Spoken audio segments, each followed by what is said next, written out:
Hey, welcome to I think this is episode 14 already of the Nonprofit Curious podcast.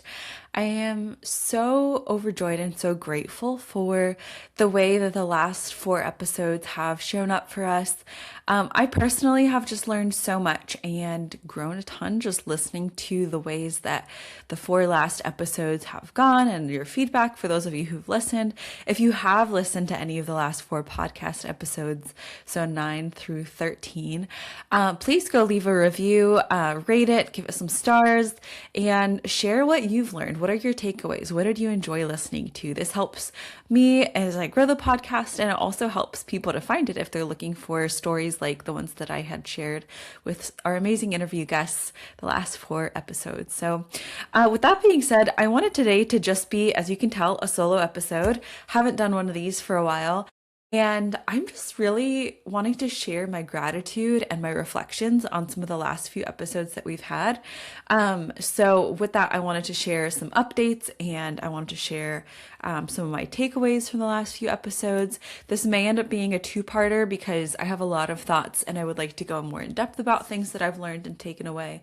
And I also plan on doing a series where we just dive into some of the nitty-gritty, like technical stuff for nonprofits and what to do in the beginning stages. So yeah, let me know if you guys have any questions or thoughts or anything you're looking for in the nonprofit space that you feel like maybe is missing right now. Would love to help. Okay, so with that being said, I want to start off with a promo that is happening. So you can do a summer special 26 is the discount code that should work. From now through, I think I've set it to the first week of August. All summer long, I'm running a $7 special for Substack. So if you are somebody who is wanting access to me as a nonprofit consultant, I go live every Friday from 10 to 10:30 Pacific Standard Time. So hopefully that works out for most people. We may end up flexing the time schedule if it works out and people seem to enjoy it.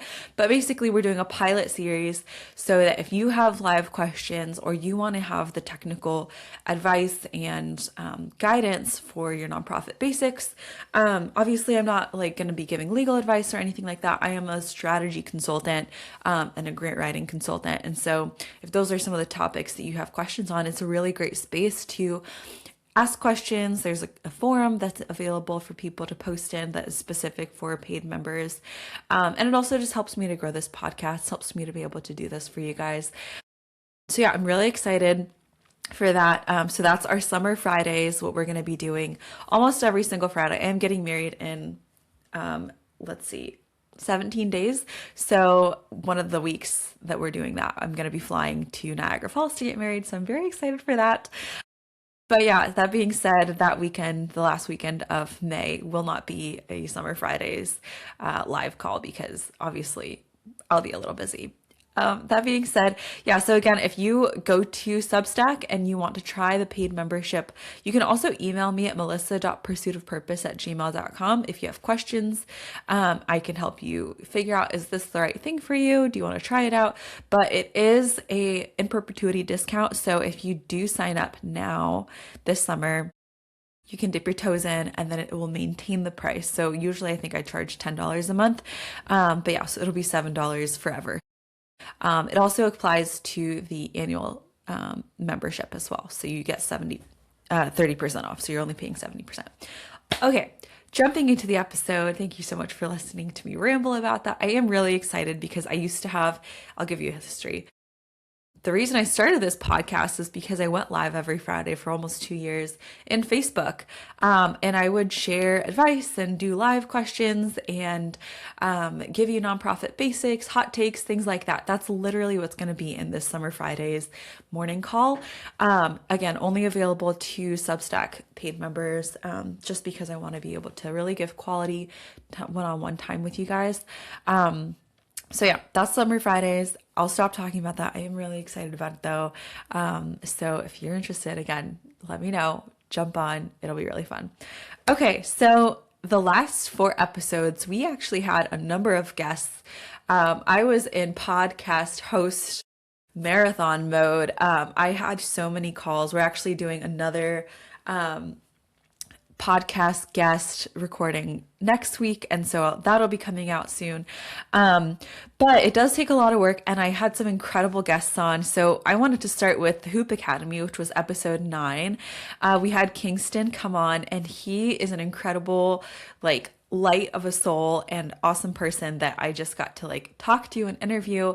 And he's been running the Hoop Academy. So the Hoop Academy is a organization that partners with some of the like schools, for example, in Miami, down in Florida. And he has been doing it. It's kind of like an homage to his mom, who unfortunately passed away about a year ago.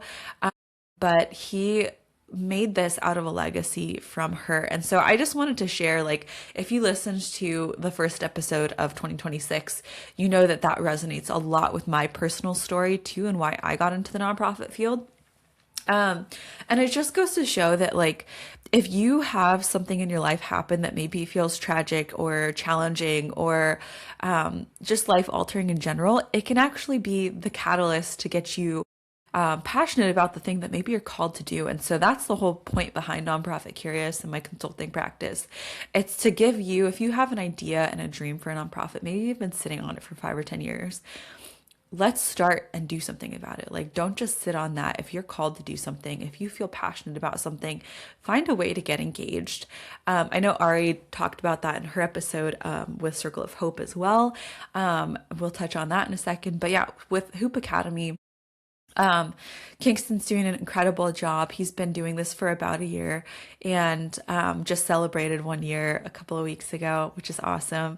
And the Hoop Academy is really about mentoring young people and teaching them skills through basketball, which is a really awesome tool. I know sports can be such a helpful like vehicle to teach kids things. I did basketball growing up from like first to sixth grade, and it was a really great way for me to learn teamwork, leadership, and it was through my church. So it was like obviously very like Christian heavy, like background stuff, but I learned a lot of things about like character building, and we would get stars, for example, and it was like most like kind, or you know, like those types of things where it's like, oh, you were like Christ-like, so you like maybe you let your teammate take the shot instead of you and like didn't try to steal the glory.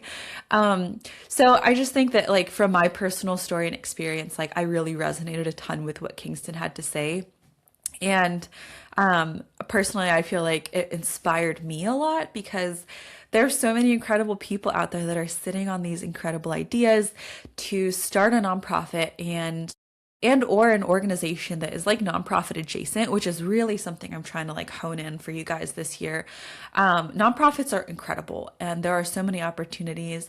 At the end of the day, though, nonprofits aren't always the best road to get to where you need to go, if that makes sense. Sometimes a nonprofit is it's a lot of reporting. You have to have a board of directors, and there's a lot more like paper trail that I feel like you have to be super diligent about, and that I think is what turns people away from starting the good thing they need to do. But sometimes, like Kingston did, it's a social enterprise that is a for-profit business model, and eventually might turn into having like a foundation or something connected to it like that is nonprofit. But to start off with something that is for profit and does good work. I think people underestimate that business can be done for good. There's a lot of like villainization around like a for-profit business, and that everyone's greedy and it's just about the bottom line, and people do like, they think about like jobs getting cut and things like that, just like this kind of like a savage and like all out, like just think about yourself mentality. And I think I've seen that for sure, even in my own career journey, but I've also seen really great businesses do really great work. So yeah, I really applaud Kingston and the Hoop Academy and everything they're doing. They've been growing and increasing in partnerships, and so I'm just so proud to know him and to know what they're doing at the Hoop Academy. I'm really excited to watch them grow over the years. But yeah, so that's that's the Hoop Academy from me. I could jump into some more details in a further episode, but I'm going to just try to stay kind of high level here. Second was our interview with Leighton Harris for Purpose Financial. And Leighton's a friend of mine from college, and he again is doing a for profit business that's supportive of people in the nonprofit space. I won't be doing a ton of episodes like that, but I do think some of the financial aspects of being in nonprofit work means that unfortunately, and I don't love that this is a reality for a lot of nonprofits, but unfortunately, being a nonprofit founder, leader, worker, it can mean that you're taking a pay cut. And it doesn't have to be that way, truly. But a lot of times that's how things start out. And so like if you're in that space, don't feel bad. Just know there's things that are you can do to make that a better situation. But the funds that you do have, you definitely have to steward well. And so that's why I brought Leighton on to the podcast to really talk about the dollars that you do have. How can you make those work for you in a way that is strategic and will take you further than just bringing in a scarcity mindset around it? I think that this is one of those areas that like money, even for myself, can feel so taboo to talk about. And especially in the nonprofit space, it's like, oh, if I take a bigger salary, like you're less of a good person. And I think there's just a huge narrative around nonprofits making money that can feel really icky. And I totally get I want to have the most impact, so I'm going to take a salary pay cut. That's a choice to make for sure. And I don't think that's like a bad thing if that's what you feel like you can do. But at the same time, I think nonprofit leaders sometimes feel burnt out because they're not getting compensated. It's like this whole money energy exchange of like you're putting in oftentimes more than 40 hours a week into this thing you're passionate about. And while it does feed your soul and it does make you feel like alive in some ways, it can also mean you're putting in more hours. So like you should be compensated for that. So I would just encourage you, if you're in that tension of trying to figure out how much to pay yourself, especially early on, when you don't have a lot of funding necessarily and you're bootstrapping everything, just know that it can be better. And having somebody like your accountant, your financial CFO, CPA, those people in your corner should be willing to step in and help guide you through what do we do with our dollars? How do we optimize this, not just for the organization and the good of the organization, but to like be supportive of what you're doing as a nonprofit leader. So okay, I will jump off that soapbox. I could talk about that a lot longer. Maybe I'll bring a CPA on and we'll have that discussion at some point. Again, I encourage you to reach out to Leighton or a CPA or a CFO, which is a certified public accountant, that's CPA, and a chief of financial officer. Sorry, brain fart, but definitely wanted to make sure if you're not familiar with those terms that that's what those are. Okay, so that's Leighton. Again, and I can feel free to go back into any of those episodes. I have everybody's contact info in, so if you're wanting to start a basketball camp in your town or a leadership academy, reach out to Kingston. Or if you're looking to connect with Leighton about some of the financial stuff, he's a great resource. Moving on to one of the like most energizing podcasts I've had to date still was with Circle of Hope and Ari Barbanel. I just am so over the moon that we've had her on the show. She is an incredible founder. Well, technically she's the executive director. But Ari is such a powerful woman in the nonprofit space. I really admire her personally. I think if I didn't go the consulting route, she is exactly what I'd want to be doing with my career. And just her heart behind the work that they do at Circle of Hope to help with homelessness and just people that are feeling displaced in society. She is such a compassionate human. And I learned a lot I feel like with all these podcast episodes, I feel enriched as a human by listening to them and being able to host them. And I hope you do too. But with Ari, I really loved that she took a really interesting background, and she became a nonprofit person, if that makes sense. So, like, she had a theater background, she was doing so many other different things that you would think that's not going to lead to a nonprofit executive director job. And that just goes to show maybe you're listening to this podcast and you're like, I just am curious about the nonprofit space. There's something about it that I feel a pull towards. Maybe your job isn't going to be, maybe your calling isn't going to be to start your own organization. Maybe it's going to be to join a board, or maybe it's your spot is to become an executive director. Maybe you're like a head of marketing right now at your current company or organization, and you're like, this isn't it. I feel like I need to be connected to what I'm doing, and selling shoes isn't cutting it for me. Fine. Like, lean into that, listen to that. I almost finished a book from a book club that I'm doing. It's called Wabi Sabi, and it's like kind of an ambiguous topic, but basically, like, the chapter I just finished the other day was talking about career and how sometimes you have like the head telling you what is the right thing to do. But like something inside of you is unsettled about it. And this whole concept of wabi sabi is like sometimes you have to like lean into the uncomfortable yet beautiful things in life that are like, you got to trust your intuition a little bit. And so if you're listening to this podcast and you're feeling that pull as I'm talking about this, I would really encourage you to reach out to a couple of nonprofits in your area, volunteer.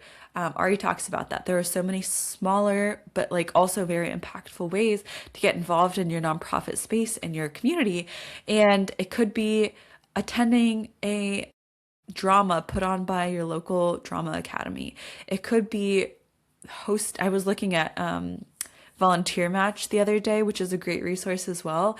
And you can search opportunities in your area. There's people that are looking for support with hospice care, or I saw CASA had one, and that's like an organization that helps with youth that are going through the foster care system. There was one about like river cleanup, another one about like a painting group that they help with people that have disabilities to be able to have an artistic expression. So many cool things. I'm in Oregon, by the way, so that's where I'm in, like the greater Portland area. So lots of nonprofits here. Very lucky for that for me. But, especially if you're in a higher metropolitan area, there are so many opportunities to be able to jump into something like that. And you don't have to start the thing from scratch. If that's your passion, obviously reach out to me. I'm happy to have a chat with you and figure out, like, is this realistic for me in this time and space in my life? If so, what do I need to do? And if not, where can you get plugged in otherwise? Because that is also such a powerful space. So really grateful for that chat with Ari and Circle of Hope. If you're interested in donating, or if you're in the Massachusetts, greater Boston area, there are so many great ways to get plugged in there. I have a friend from the co-working space that I worked at, and after he talked to Ari and her team and stuff, he was like, I want to help. And he has like a very flexible job. So he's like, I'm going to drop off clothes and pick them up when people need it. And so he signed up to be on that like call list. And I was like, good for you. You're crushing it. So great way to get involved.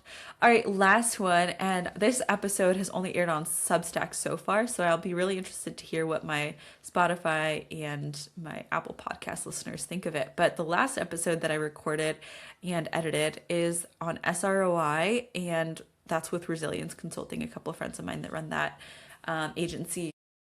SROI is social return on investment. If you haven't listened to that episode, that sounds really technical. And I will say the podcast episode is a little longer than our normal ones. And it is pretty heady the first couple, like 10 to 15 minutes, because we're just like fire hosing you with a ton of information about ROI is return on investment, and SROI is social return on investment. So a lot of people in the nonprofit space want things like grants, for example, and donations, and people to be supportive of what they're doing.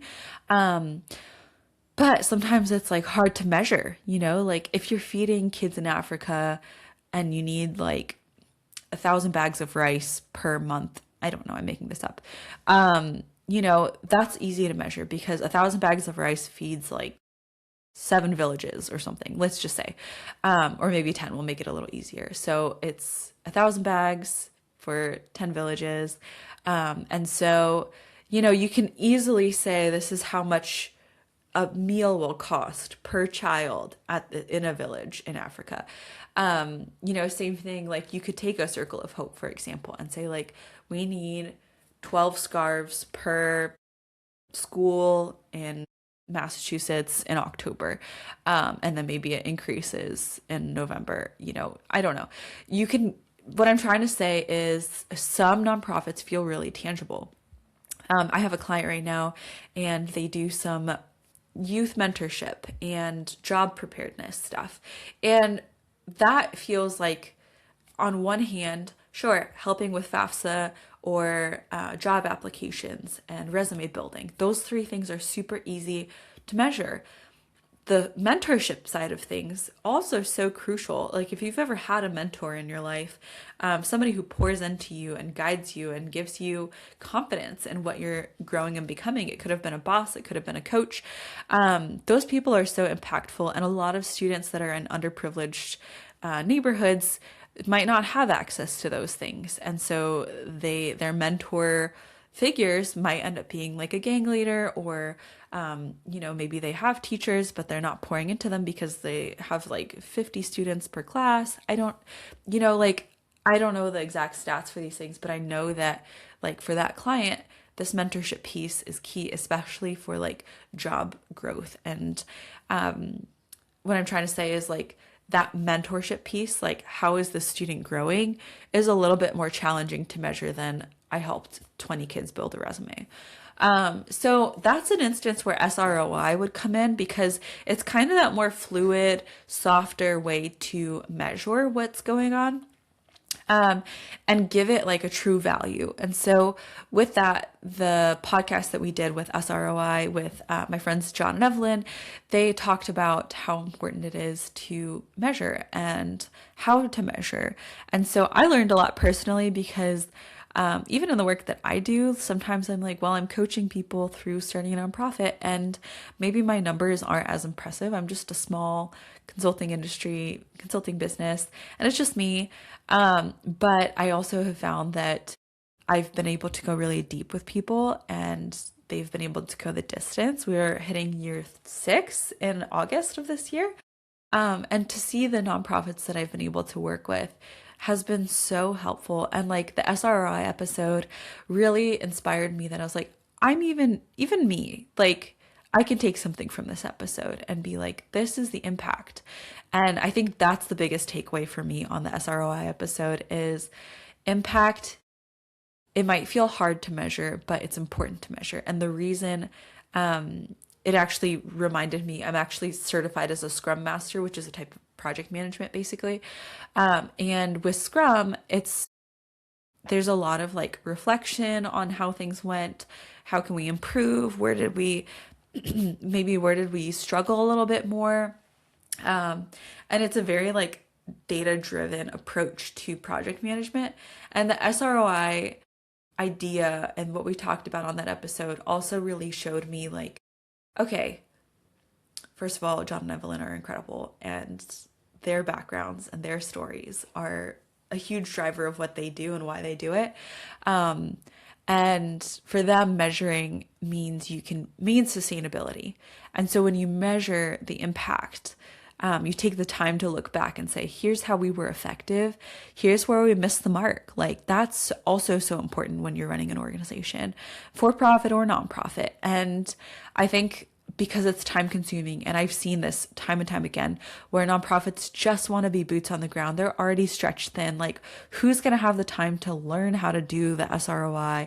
Who's going to learn how to measure all the things? And who's going to feel like the pushback when they say, it looks like we missed the mark on these 3 things.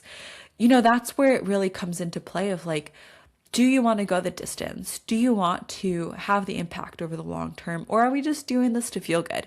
Because that's the reality of some of this. And I've seen both. I've seen it in my practice where people just want to get it done and they miss the mark. And then their funders are asking why they didn't meet the goals or the standards or the numbers that they wanted. And that's really tough, because sometimes you don't make it as successful as you want. Maybe you overshot it. And so measuring what matters does matter. And I think that that's a really important thing.